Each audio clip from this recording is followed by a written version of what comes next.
Magandang araw po muli mga kasabwat. Ngayon pong araw na ito ay ating i-document ang ating gawain muli sa isang araw, December 17, 2023, araw po ng linggo. At gagawin po natin produktibo ang araw na ito.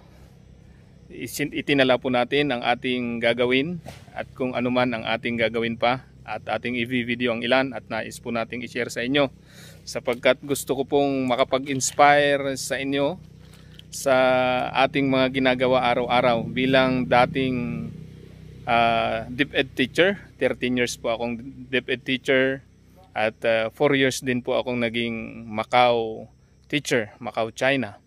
At ngayon po ay panibagong yugto ng aking buhay. I-share ko po sa inyo ang aking life venture sa aking panibagong gawain o tungkulin bilang isang tao. Ngayon po ay nagnenegosyo, nagbubukid at na-appoint din na barangay official. Sakaling gusto nyong manood ng mga buhay bukid, buhay probinsya at kung ano pa yung mga development sa aking buhay dahil gusto ko yung ma-inspire, ay pwede nyo pong pakisubscribe ang channel na ito and like na rin po at share nyo yung mga video or vlog na gusto nyong i-share na nakaka-inspire sapagkat yun po ang aking layunin. Kaya ako nag-start ng YouTube channel na ito sapagkat gusto ko pong ma-inspire kayo na sa buhay natin gusto nating maging produktibo araw-araw. Hindi lamang po tayo nakafocus sa pera, dahil kung pera lang po ay nasa abroad po sana ako ngayon. Ano po, 6 digits ang sweldo ko doon na iniwan ko, pero mas naghahanap ako ng mas magiging produktibo ang aking buhay, mas masaya at mas maraming makikinabang. At nandito nga po ako ngayon bilang challenge at bilang naghahanap ng mas masaganang buhay. Ay nandito po ako sa aming barangay, sa aming probinsya. At pinaglalaanan ko ang panahon upang magiging kapakapakinabang ako sa mga taong nakapalibot sa akin. Pakituloy lang po ang panonood ng aking video. Isa sa paraan para mas magiging produktibo ang iyong araw ay magkaroon ka ng talaan ng iyong mga gagawin. At ito ay iyong magiging priority. Katulad ngayon ay nakasulat dito sa aking notebook na things to do list ang aking gagawin ngayong araw, December 17, 2023. Pagsasaayos ng bakuran. Yung ating bakuran ay mula sa Manukan. Kapag ililipat natin sa bukid ay gagawin nating gulayan. At yung number 2, maghakot ng panggatong. Hakutin natin yung natirang panggatong doon para sa ating restaurant. Number 3, ayusin ang kailangan ng mga manok sa bukid. Katulad ng yung kulungan nila ay ating ayusin ngayong araw na ito. Pilitin nating maabot itong mga nakasulat na ito. Kung hindi matapos, pwedeng hanggang sa mga susunod na araw, hanggang bukas. Maximize your day, sabi nga. Po ang aming bakuran. Dito po dati ang aming mga pinag-aalagaan ng sisiw. Yan. Yan po dati. At yan, ito po. Yan, garahe na ginawa kong alagaan ng sisiw. At ditong bahaging ito ay ang aking pinaglagyan dati ng pick and duck. At doon naman yung manukan. Pero ngayon ay ating i-revise, upgrade ulit tayo. Sapagkat pinaplano ko na ang ating mga manok at mga pato ay ilalagay sa bukid. At dito ay gagawin nating gulayan. Gagawin na nating gulayan ito para mabago ang ating paligid. Ayan. Ito ang ating bakuran. Ayan, babaguhin natin para maging produktibo ang ating araw ngayon. Ito po ang aming restaurant. Ayan. At ngayon dito tayo babaguhin natin, gagawin natin gulayan ito. Ito naman yung ating mga sisiw na dadalhin natin sa bukid din. Ayan. Itong mga to ay dadalhin ko na to sa bukid, itong mga sisiw na ito. Ayan. Itong ating mga papisa ulit na mga bago. Isang buwan na itong mga ito. Yung iba ay 3 weeks pinagsama ko na. Sapagkat medyo konti yung ating papisa.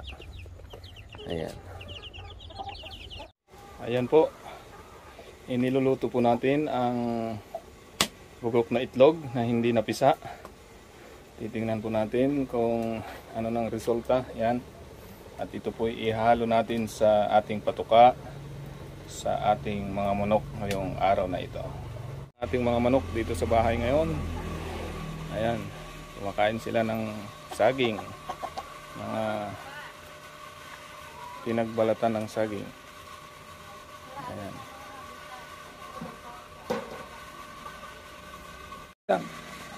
Ayan.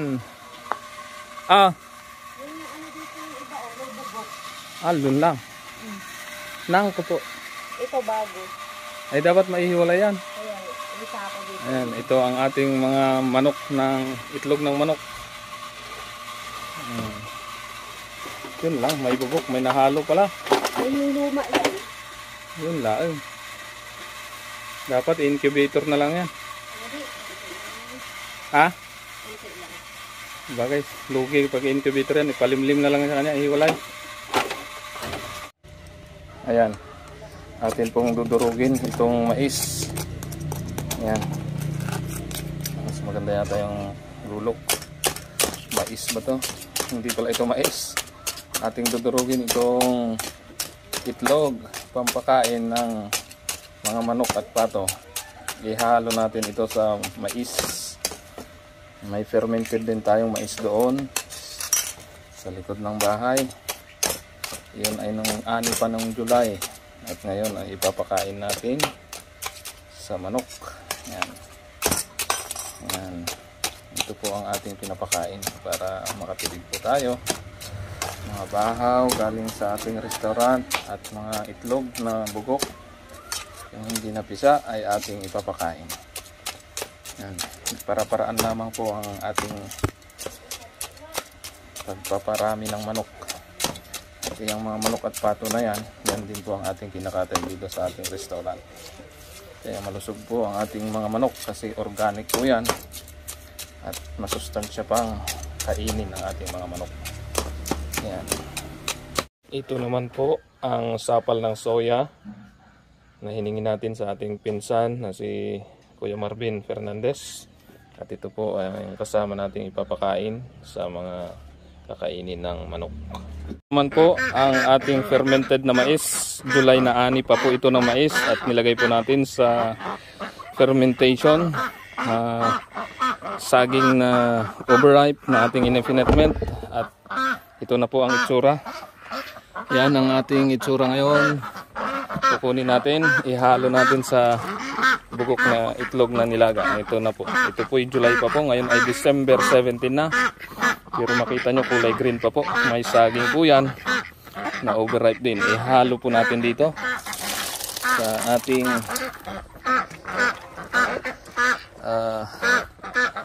bugok na itlog. Yan. Okay po. At hahaluan po rin natin yan ng sapal ng soybeans. Yung ginagawang soya milk. Hahaluan natin ng reject na palay.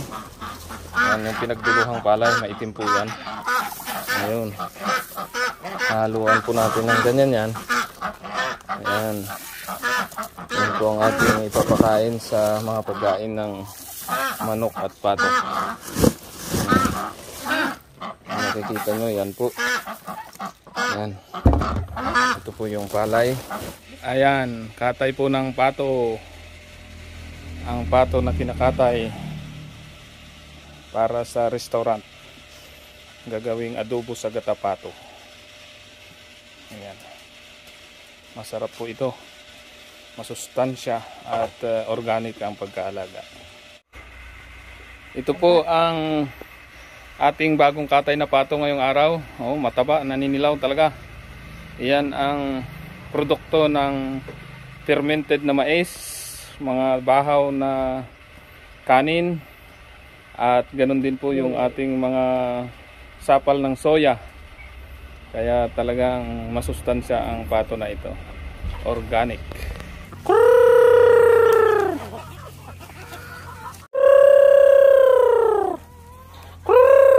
Ayan. Ito na po ang ating mga manok. Ito na yung iba nating mga manok. Kumakain na po ng bugok na itlog. Mais na fermented, saging na fermented. Ayan. Palay na reject. Tapos bahaw. Okay po. Malinis na to mamaya. Nakakalinis na tayo ng ating burol na paglalagakan nila. Malulusog pa ang ating mga manok. Masustansyang kainin, pang ulam, pambinta, at ganoon din po ay pang pagkakakitaan na rin. Ayan ang ating isa sa mga activity ngayong araw, December 17, magpakain ng mga manok. Kaya kung titingnan ninyo, isang magandang libangan ito. Matipid lang pong pag-aalaga ng manok. Tulad dito ay simple lang ang paraan ng ating pag-aalaga. Huwag nating pahirapan ang ating sarili. Ayan, ito na po, parating yung ibang manok. Galing dito sa medyo masukal na bahagi. Ayan, wala pa yung may mga anak. Okay, ito. Medyo tinanghali na kasi tayo dito ngayon at may mga inayos pa tayo sa bahay. Siguro sa susunod na araw na yung iba. Nandun yung iba. Ayan. Makikita po ninyo. Tipid po ang ating patuka talaga. Ito ang number 1 na papansin nyo pag kayo magmamanok. Kailangang makatipid kayo sa inyong patuka. Yung mga expenses po kasi ang magpapamahal sa manok. Pero kung makatipid kayo, katulad sa akin, ang ginawa ko po ay yung bagong ani na mais ay binili ko ng 13 pesos per kilo. 21 kabans po yun nung July at hanggang ngayon ay mayroon pa po. Naka-ferment po siya sa overripe na saging. At pansinin nyo, ang mais ay hindi po nasisira yan. Ayan po yung mais na kanilang kinakain. Tapos yung mga palay na mga reject ay atin pong ipinapakain. Ganon din, humingi tayo ng mga sapal ng soya at kang may bugok na itlog. Sapagkat hindi naman napipisa lahat ng itlog talaga, ay atin pong nilalaga at kanilang pagkain na rin po. Yan ay protein nila. Kaya hindi po, dati ay bumibili ako ng commercial na feeds para sa pampaitlog nila, pero ngayon ay hindi na po. At kusa na po silang nangingitlog. Ito ay paraan ko, adjustment ko para ako'y makatipid. At kahit yung ating mga sisiw ay dito lang po sa bukid yung iba na may nandun sa aming bakuran. Pero plano ko po, lahat po yun ay dadalhin dito sa bukid. Ayan po yung iba nating manok. Ito po yung ating area. Yan, napaka gandang area para sa manukan. Nakita ko po may potential po ito. Area na ito. Dito ko po dati sila pinapakain.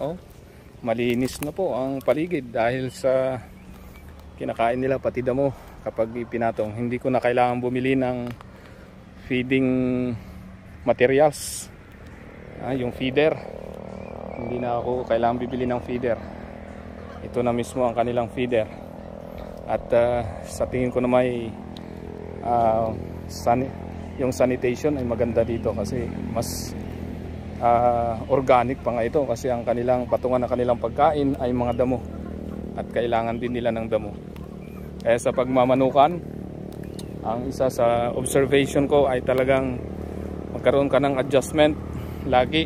Pag-aaralan mo kung ano yung tamang paraan para ito ay pagkakakitaan mo talaga. At ito nga po ang aking isa sa source ng aking income. At by January 2024 ay sisikapin kong mapabuti pa po ito. Talagang pagagandahin ko itong area na ito. Iyon po yung kanilang bahay, pansamantalang bahay, sapagkat kulang ang ating budget kung magpapagawa agad tayo ng magandang bahay. Kaya yun lang po muna ang kanilang bahay na tinitirhan. Yan. Kaya subaybayan po natin kung anong mangyari. Samahan nyo po ako kung anong development ang mangyari sa manukang ito. Kung tayo ba kikita. Pero sa tingin ko, walang salang kikita tayo sapagkat ito ang ating pupukusan. Bukod sa ating trabaho bilang barangay official ng ating barangay, bilang administrative assistant, tayo tutulong sa barangay council upang tuloy na mapaunlad ang ating barangay. At ganoon din po ang restaurant na aming patuloy na pinagbubuti.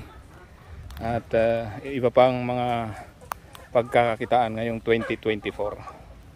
Ang ating mga kahoy na tuyo na dito sa ating bukid ay atin pong tinumba at gagawing panggatong sa Barugante Restaurant. Yan, may anay-anay pa.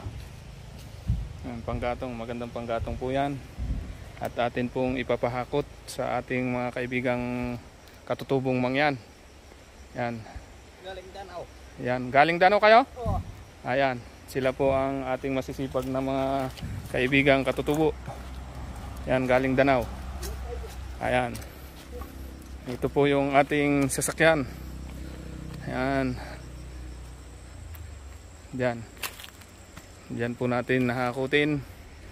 Kailangan natin ng panggatong na mga tuyong kahoy para maganda. Ayan. Okay po. Dito po, ito po yung taas po nito. Ito po yung ating manukan. Ayan. Manukan po yan sa bandang taas niyan.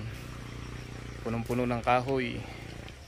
Marami pong mga namamatay na sago na kahoy at mga natutumba na rin po ay atin pong ginagawang panggatong para hindi sayang. Ayan, marami dito mga santol at iba pang mga kahoy na pwedeng pakinabangan. At pagkatapos nun ay gagawin natin itong kapaki-pakinabang. Ang buhay ay kailangan lang natin gawing kapaki-pakinabang. Ano mga kaibigan?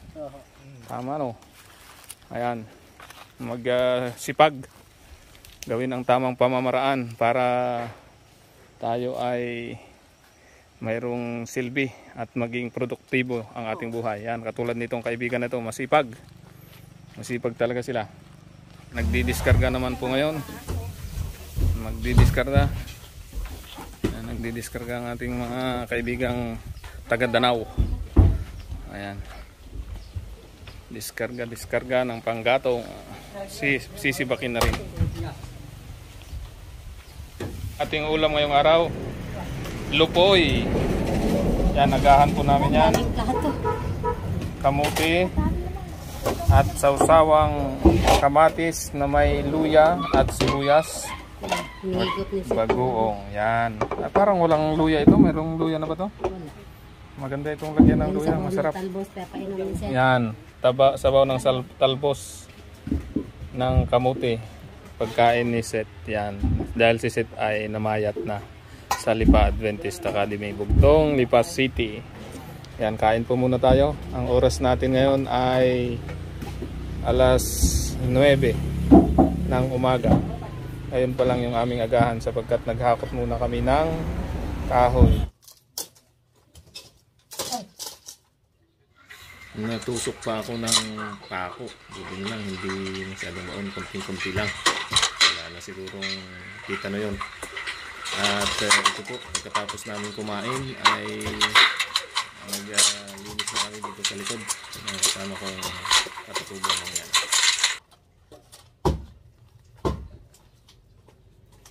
Ito na po ang result ng ating ginawa ngayong maghapon.